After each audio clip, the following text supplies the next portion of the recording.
নমস্কার বন্ধুরা, নেটিভ ফ্লেভারে তোমাদের স্বাগত। আজকে তোমাদের সাথে শেয়ার করব মেথি পাতা আর দই দিয়ে ডিমের একটি দুর্দান্ত রেসিপি।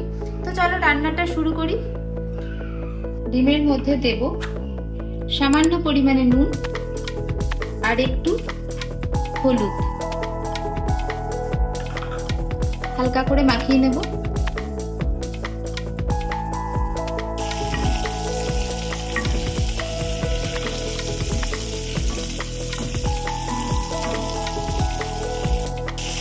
ডিমগুলোকে একটা পাত্রে তুলে রাখছি।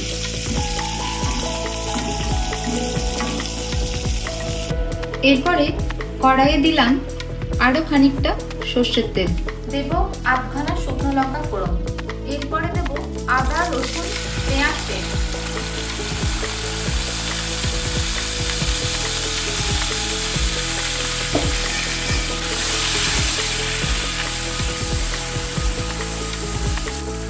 দেব সামান্য পরিমাণে নুন, হলুদ গুঁড়ো, জিরে ধনে powder mix, Kashmiri red chilli powder.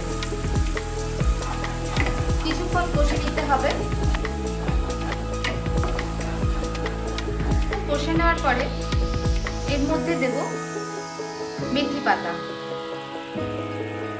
Medium to low ফ্লেমে রেখে তোমরা মশলাটাকে ভালো করে কষে নেবে। এরপরে আমরা টক দইটা এর মধ্যে অ্যাড করব। আমি এক বাটি টক দইয়ের মধ্যে 1 চামচ চিনি মিশিয়েছি।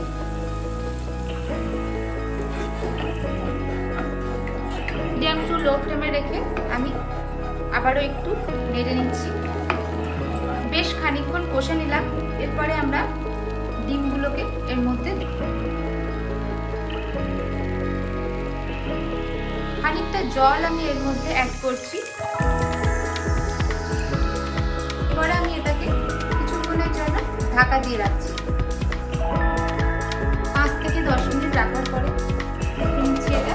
এরপরে আমরা এটাকে একটা পাত্রে সার্ভ করব। তোমাদের কেমন লাগলো আমার এই রেসিপিটা অবশ্যই আমাকে কমেন্টে জানিও। আর যারা আমার চ্যানেলে নতুন আছো তারা অবশ্যই আমার চ্যানেলটিকে সাবস্ক্রাইব করে আমার পাশে থেকো।